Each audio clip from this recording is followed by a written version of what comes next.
حج، چوتھا فرض حج ہے۔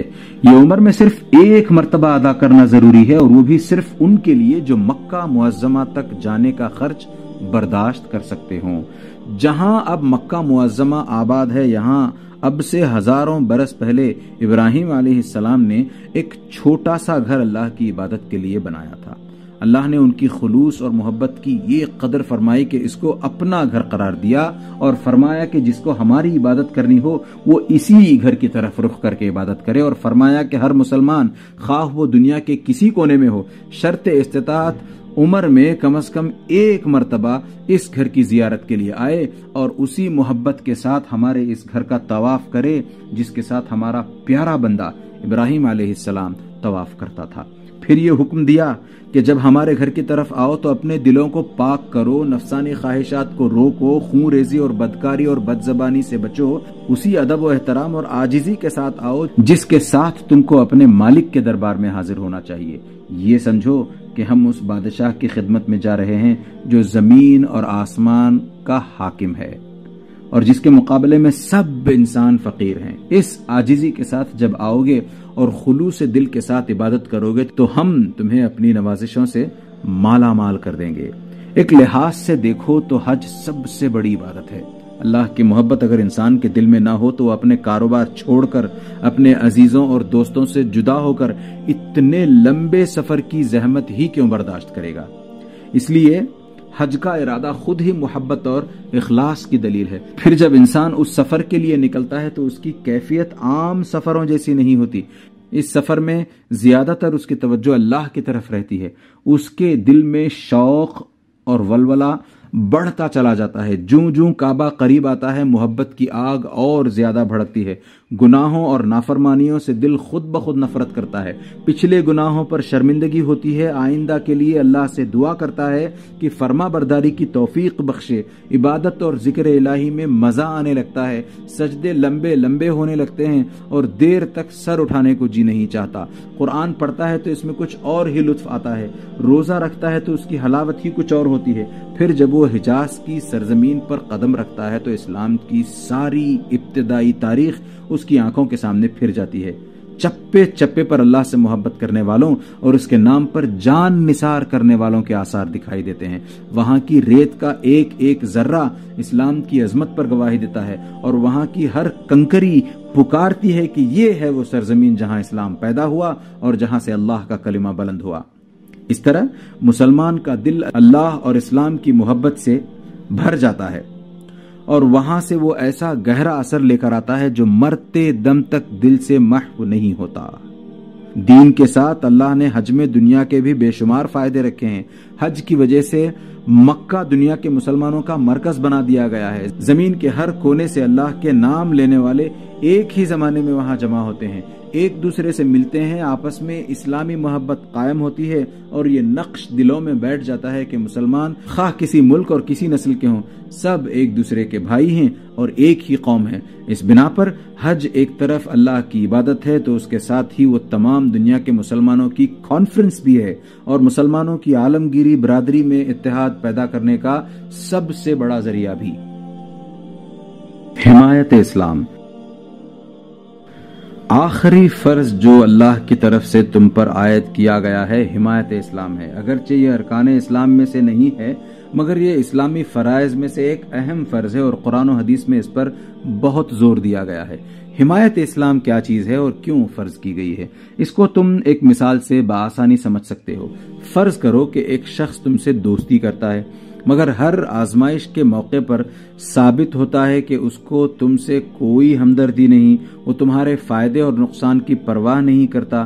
جس کام میں تمہارا نقصان ہوتا ہے اس کو وہ اپنے ذاتی فائدے کے خاطر تکلف کر گزرتا ہے، جس کام میں تمہارا فائدہ ہوتا ہے اس میں تمہارا ساتھ دینے سے وہ صرف اس لیے پرہیز کرتا ہے کہ اس میں اس کا خود کا کوئی فائدہ نہیں۔ تم پر کوئی مصیبت آئے تو وہ تمہاری کوئی مدد نہیں کرتا، کہیں تمہاری برائی کی جا رہی ہو تو وہ خود بھی برائی کرنے والوں میں شریک ہو جاتا ہے، یا کم از کم تمہاری برائی کو خاموشی کے ساتھ سنتا ہے۔ تمہارے دشمن تمہارے خلاف کوئی کام کریں تو وہ ان کے ساتھ شریک ہو جاتا ہے، یا کم از کم تمہیں ان کی شرارتوں سے بچانے کی ذرا کوشش نہیں کرتا۔ بتاؤ کیا تم ایسے شخص کو اپنا دوست سمجھو گے؟ تم یقیناً کہو گے کہ ہرگز نہیں، اس لیے کہ وہ محض زبان سے دوستی کا دعویٰ کرتا ہے، مگر در حقیقت دوستی اس کے دل میں ہی نہیں ہے۔ دوستی کے معنی تو یہ ہے کہ انسان جس کا دوست ہو اس سے محبت اور خلوص رکھے، اس کا ہمدرد و خیر خواہ ہو، وقت پر اس کے کام آئے، دشمنوں کے مقابلے میں اس کی مدد کرے، اس کی برائی سننے تک کا روادار نہ ہو۔